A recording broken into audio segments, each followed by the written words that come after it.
Ever notice how one yawn can set off a chain reaction? It's not just about being tired. This fascinating phenomenon actually reveals something incredible about our brains.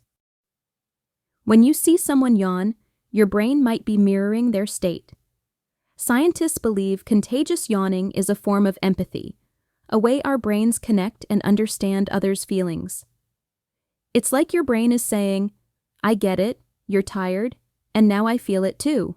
This isn't just a human thing either. Studies show that dogs often yawn contagiously when they see their owners yawn.